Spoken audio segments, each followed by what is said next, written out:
Assalamualaikum dan salam sejahtera. Saya Aishwidat Soleha, wartawan Wix TV, dan bersama saya Alifah Raihah selaku juru kamera.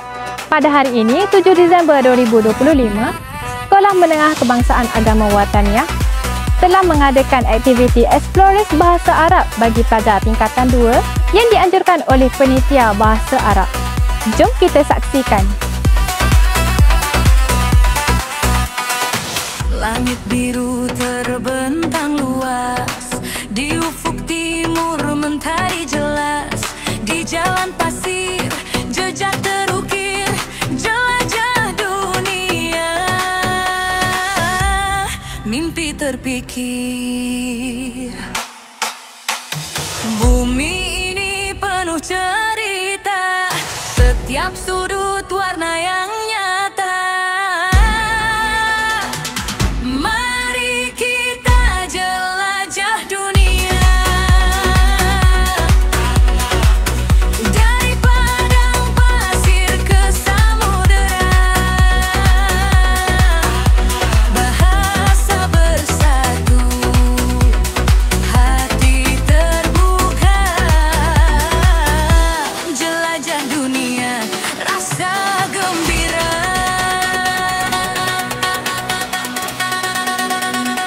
Apakah harapan Ustazah selepas berlangsungnya aktiviti Explorers Bahasa Arab pada hari ini?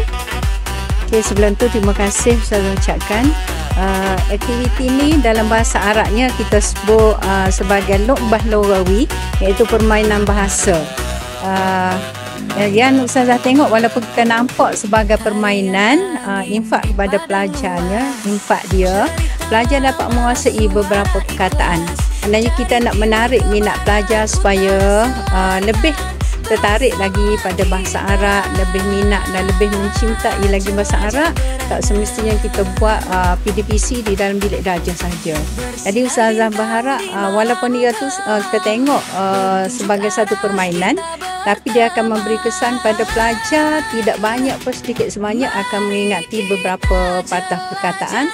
Dan daripada perkataan itu pelajar boleh bina rangkai kata. Lepas rangkai kata, pelajar dapat bina ayat yang lengkap. Jadi Ustazah berharap aktiviti pada hari ini selepas UASA tu akan berguna kepada pelajar. Walaupun kita nampak dalam keadaan suka-suka bermain tu, tapi ilmu tu walaupun tidak banyak dapat dikuasai oleh pelajar. Okay. Terima kasih Ustazah.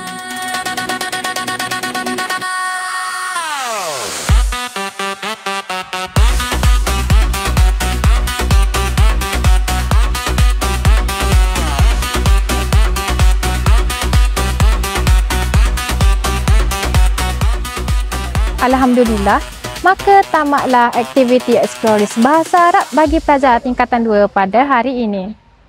Terima kasih kepada penonton yang terus kekal hingga akhir pada episod kali ini. Semoga setiap perkataan bahasa Arab mampu mendekatkan diri kita untuk lebih mencintai bahasa syurga. Teruskan lagi menyokong kami di Wix TV. Wix TV, kreatif, aktif, positif.